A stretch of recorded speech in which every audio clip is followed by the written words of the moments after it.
Yıllardır stratejik müttefik olan Türkiye ve Azerbaycan arasında beklenmedik bir kriz patlak vermişti. Senaryomuza göre Azerbaycan, Türkiye'ye giden Bakü-Tiflis-Ceyhan boru hattını bir anda kesti. Bu olay diplomatik ilişkileri hızla zehirledi. Belli bir süre sonra Azerbaycan'ın Türkiye'ye savaş ilan etmesinden sonra Türkiye'de karşılık olarak savaş açtığını duyurdu. Derken ilk kıvılcım Nahçıvan yakınlarında gerçekleşti. Türk keşif İHA'ları sınır hattında yoğun Azerbaycan askeri hareketliliğini tespit etti. Aynı saatlerde Azerbaycan Savunma Bakanlığı, Türk insansız hava araçlarının kendi hava sahasını ihlal ettiğini açıkladı. Bakü'de acil güvenlik toplantısı yapılırken Azerbaycan sert konuştu. Eğer Türkiye askeri baskı kurmaya çalışıyorsa Azerbaycan buna karşılık vermeye hazırdır. Ankara'da ise Genelkurmay karargahında haritalar açılmıştı. Türkiye, eğer Nahçıvan'daki İHA'larımıza tehdit gelirse müdahale ederiz, dedi. Bu arada Azerbaycan sınırdaki gözlem yapan Türk İHA'larından birkaç tanesini düşürdü. Böylece diplomasi birkaç gün içinde tamamen çöktü. Azerbaycan Hava Kuvvetleri'ne ait Su-25 saldırı uçakları ve MiG-29 savaş uçakları Nahçıvan çevresindeki Türk radar sistemlerini hedef aldı. Bu olay savaşı kızıştıracak bir durumdu. Ermenistan ise garip bir şekilde tarihinde ilk kez Azerbaycan'ı destekliyordu ve topraklarından asker geçirmesine izin veriyordu. Çünkü iki Türk devletinin çatışması işine geliyordu. Bu arada Azerbaycan tank ve topçu birliklerini sınır hattındaki Türkiye topraklarına yoğun roket atışı başlattı. Türkiye öncelikle Azerbaycan ile olan savunma anlaşmasını iptal etti ve anında karşılık verdi. Erzurum ve Kars'taki üslerden Türk F-16 savaş uçakları havalandı. Türkiye'nin NATO destekli elektronik harp sistemleri Azerbaycan radarlarını kör etmeye başladı. Gökyüzü kısa sürede Türkiye uçaklarıyla doldu.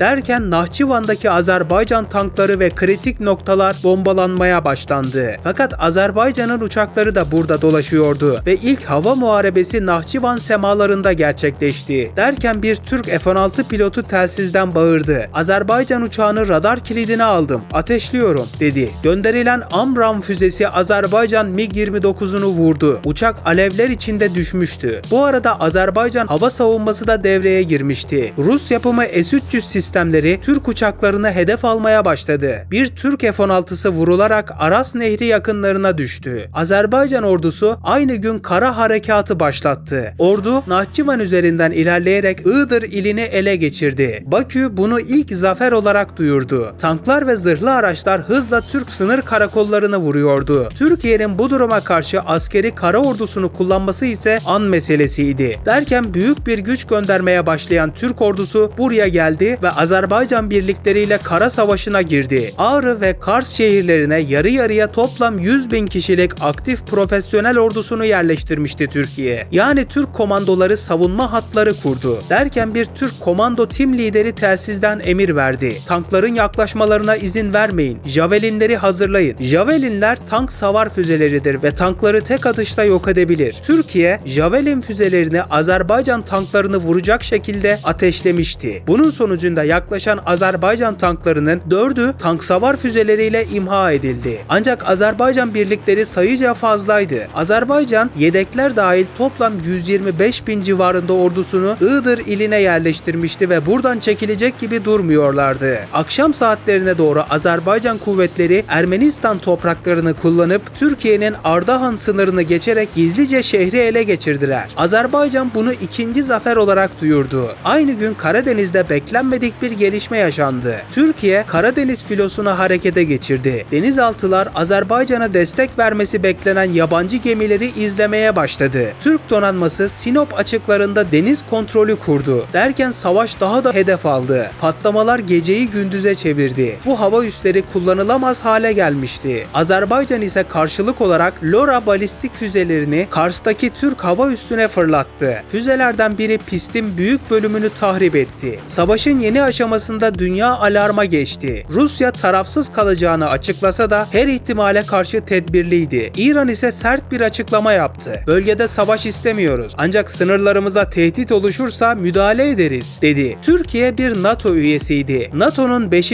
maddesinin tetiklenmesi üzerine NATO askeri kuvvetleri mecburi olarak Türkiye'ye savunma yardımı yapmak zorundaydı. Derken NATO, Patriot hava savunma sistemlerini Türkiye'ye yerleştirdi ve ve silah ile füze gibi yardımlar yapmaya başladı. NATO'nun bu yardımı sonrası Rusya ve İran'da Azerbaycan'a silah yardımı gönderiyorlardı. Savaş sadece cephede değildi. Türkiye, Azerbaycan petrolünün geçiş yaptığı tüm ticaret hatlarını kapattı. Azerbaycan ise Türkiye ile bütün ticari ilişkilerini durdurdu. Enerji piyasaları bir anda alt üst oldu. Bu arada Türkiye atak yapmaya başladı ve Nahçıvan sınırından girerek Sederek kasabasını ele geçirdi. Bu durum Azerbaycan'ın Türkiye üzerinde aldığı toprakların kilitlenmesine sebep olsa da Ermenistan topraklarının kullanılmasına izin verdiği için büyük bir problem değildi. Savaşın henüz başıydı ve en büyük çatışma henüz başlamamıştı. Genelkurmay toplantısında Türk komutanlardan biri haritayı işaret etti. Bir sonraki hedefimiz Nahçıvan'ın tamamı Erzurum'a kadar ilerlersek savaşın kaderi değişir dedi. Kafkasya artık dev bir satranç tahtasına dönmüştü ve taşlar hızla hareket etmeye başlıyordu. Radar ekranları yüzlerce uçak iziyle doluyor, topçu birlikleri günlerdir susmuyordu. İlk günlerin sınırlı çatışmaları artık tam ölçekli bir savaşa dönmüştü. Derken Türkiye yeni bir operasyon başlattı. Aras Kalkanı operasyonu. Hedef açıktı. Nahçıvan'ın tamamını kontrol altına almak ve Türk topraklarını işgalden temizlemek. Çok geçmeyecekti ki Türk Kara Kuvvetleri 3 koldan ilerlemeye başladı. Ardahan'dan giriş yapıldı. Iğdır'da Azerbaycan birlikleri şehrin yarısına kadar geri püskürtüldü ve Türk özel kuvvetleri ise Nahçıvan'da gece operasyonuyla hızla ilerleyerek Ordubad'a kadar sızdı ve Nahçıvan'ı komple ele geçirmeyi başardı. Ayrıca Türk F-16 ve F-4 Terminator uçakları Karabağ bölgesindeki Azerbaycan mevzilerini bombalamaya başladı. Aynı anda Türk T-129 atak helikopterleri Azerbaycan tanklarını avlıyordu. Bir Azerbaycan tank komutanı telsizde bağırdı. Helikopterler geliyor. Hava savunması nerede? Ancak NATO'nun Türkiye'ye yardım sağladığı elektronik harp sistemleri Azerbaycan hava savunmalarını göremez hale getirmişti. Türkiye bu arada Nahçıvan'ı ele geçirdikten sonra Ardahan ve Iğdır'ı da sağlam ilerlemelerle geri kurtarmayı başardı. Bakü'de alarm zilleri çalıyordu. Azerbaycan Genelkurmayı büyük bir karşı saldırı planladı. 3 zırhlı Tugay ve 20.000 asker Nahçıvan'a gönderildi. Aynı anda Azerbaycan Hava Kuvvetleri tüm gücüyle saldırıya geçti. Rusya ise NATO üyesi olmayan Azerbaycan'a elektronik harp sistemleri gönderdiği için Türk radarları da göremez hale geliyordu. Derken Azerbaycan'ın Su-25 saldırı uçakları Türk tanklarını hedef aldı. Türk birlikleri Karabağ bölgesine girmek üzereyken gökyüzünden gelen roketler konvoyları vurdu. Onlarca Türk tankı alevler içinde kaldı. Bir Türk komutanı telsizden emir verdi. Birlikler dağılın, hava saldırısı var. Öğlen saatlerinde Azerbaycan birlikleri güçlü bir saldırı başlattı ve Nahçıvan'ın doğusundan girerek bazı şehirleri geri aldı ve bölgenin yarısına kadar ilerledi. Ardından cephe tekrar kilitlenmişti. Bu arada Erzurum'dan kalkan Türk F-16 uçakları Azerbaycan uçaklarını engellemek için devriye uçuşuna başlayarak bölgeye gitti. Böylece Nahçıvan üzerinde büyük bir hava savaşı yaşandı. Savaşta iki tarafta ciddi hava kayıpları vermişti. Bu arada Karadeniz'de Türkiye'nin denizaltıları Azerbaycan'a silah taşıdığı iddia edilen bir kargo gemisini takip etti. Sinop açıklarında Türk denizaltısından gelen mesaj kısa ve netti. Gemi durmazsa müdahale edeceğiz. Ardından kargo gemisi rotasını değiştirdi. Ancak birkaç saat sonra kimliği belirsiz bir patlama sonrası gemi durduruldu. Olay uluslararası kriz yarattı. Fakat gemiyi Türkiye'nin vurup vurmadığı belli değildi.